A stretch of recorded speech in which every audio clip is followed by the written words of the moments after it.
그들이 다 예수를 보고 놀람이라. 이에 예수께서 곧 그들에게 말씀하여 이르시되 안심하라. 내니 두려워하지 말라. 거룩한 새벽의 기도자 여러분, 주님을 만나는 하늘 기쁨의 영광이 날로 새로워 새벽의 아름다운 은총의 시간들이 날마다 새롭기를 소망합니다. 오늘 우리가 읽어갈 하나님의 말씀은 마가복음 6장 45절에서 56절까지의 말씀으로서 예수님의 갈릴리 사역의 주변부로 이어지는 세 번째 단락입니다.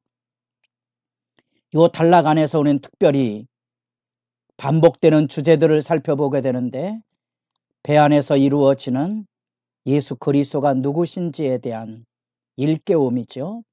후반부에 가면 예수 그리스도의 십자가 예고에 대하여 제자들이 또 세 번에 걸쳐서 알아듣지 못하는 어리석음을 보입니다. 그것은 오늘날 우리들이 예수님을 믿고 예수님이 살아계신다고 고백하고 예수님 앞에 예배한다고 말하지만 우리들도 우리의 삶의 자리 안에 우리의 죽게 된 것을 왜 돌아보지 않습니까? 아우성이지요. 아우성입니다. 우리도 예수님이 내게 오셔도 그것을 요령으로 알고 단지 두려움을 떠는 것처럼 주님이 우리 곁에 와 있음을 깨닫지 못하는 그런 부분들이, 여기 또 함께 이렇게 교차적으로 엮어가는 천국의 권능의 역사, 치유와 축기의 실제가 이렇게 반복이 되고 있고, 여기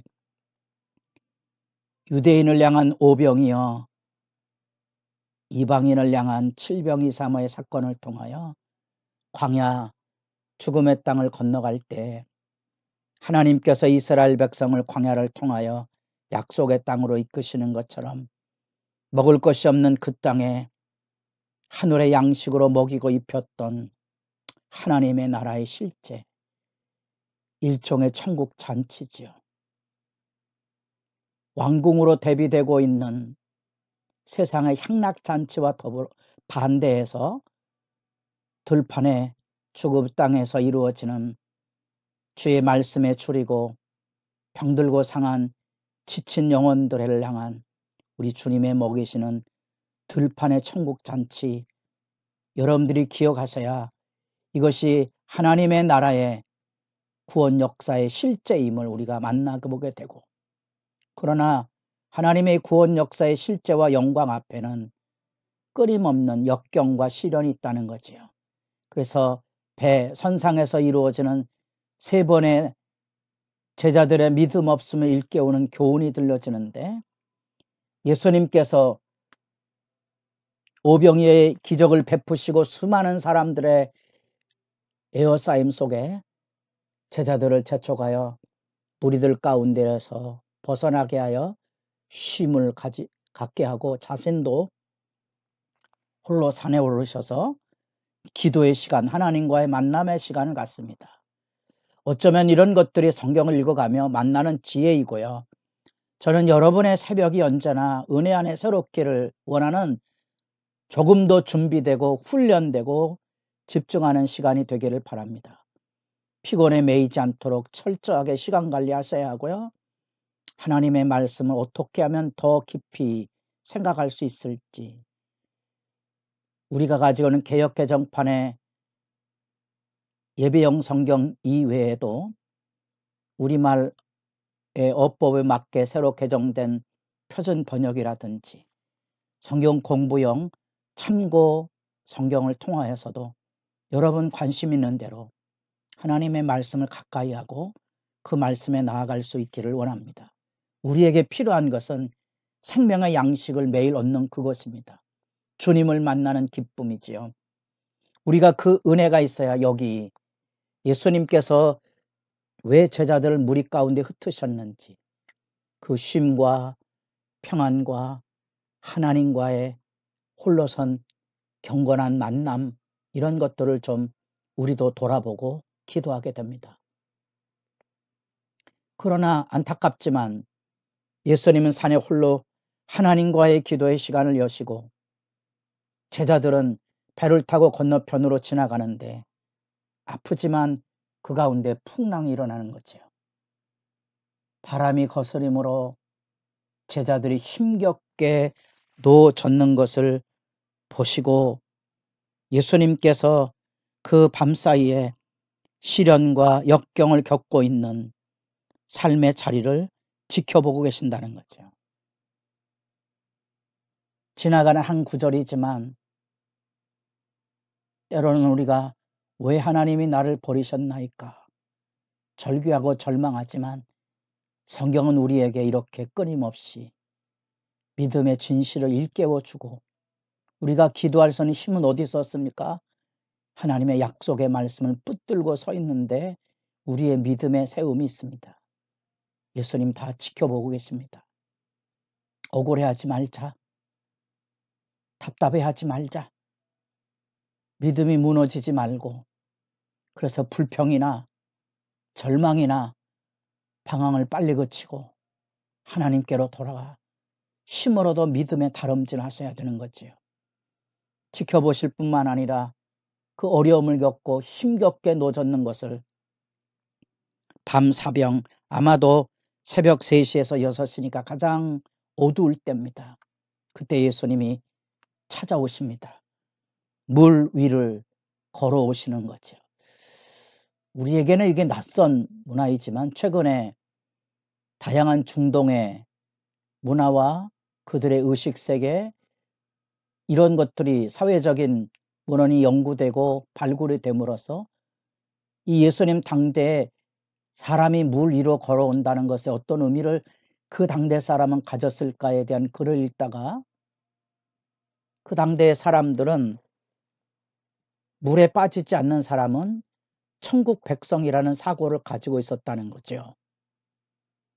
그러니까 그 당대의 사고로서는 예수님이 천국 백성인 거죠. 다양한 그 시대의 문화들의 신화적인 그런 종교 문화들이 있었습니다만 그런 것들을 우리가 읽다 보면 예수님께서 찾아오셨더니 물 위를 걸어오시는 그 장면은 그 시대 사람들에게 예수가 누구인지 천국이 무엇인지를 실제로 가슴 벅차게 만나게 하는 부분이지요. 왜 물 위를 걸어오셨을까? 우리에게는 낯설지만 그들의 문화 안에서는 그것은 천국의 실제가 우리 가운데 열려져 있다는 것과 여기 예수님께서 바다 위로 걸어오심을 보고 참 놀랍죠.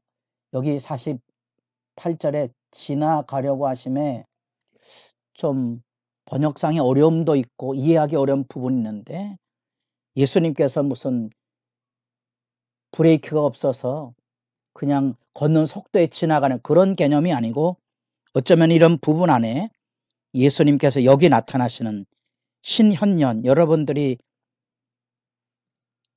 아브람과 모세 이런 하나님의 현년을 만났던 이들이 그 예수 하나님의 영광이 이렇게 지나가시는 장면 엘리야에게도 그 동굴 밖에 서서 여러 가지 현년의 모습들 바람, 지진 이런 다양한 장면들이 여러분들이 기억해 낼 수 있어야 이 장면을 바르게 이해할 볼 수 있는데 그것이 바로 예수님께서 여기 현존에 찾아오신 거죠.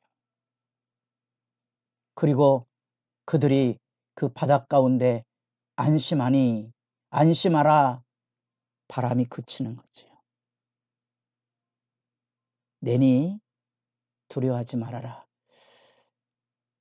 우리말 어법으로는 이렇게 간단하게 번역이 됐지만 에고에임이라는 헬라어의 유명한 구절이 있습니다.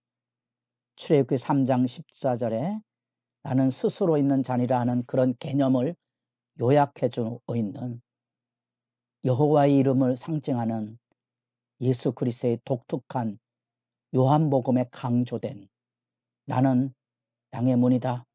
나는 부활이요 소망이다. 이런 증언처럼 내니 예수 그리스도 안에 담겨져 있는 신성의 영광의 증언입니다. 그래서 제자들이 놀랍니다. 그 놀람 속에 그들은 단지 유령인가의 두려움에서 일어나서 이 땅에 찾아오신 하나님의 현존을 지켜보는 영광의 경이로움을 만나지만,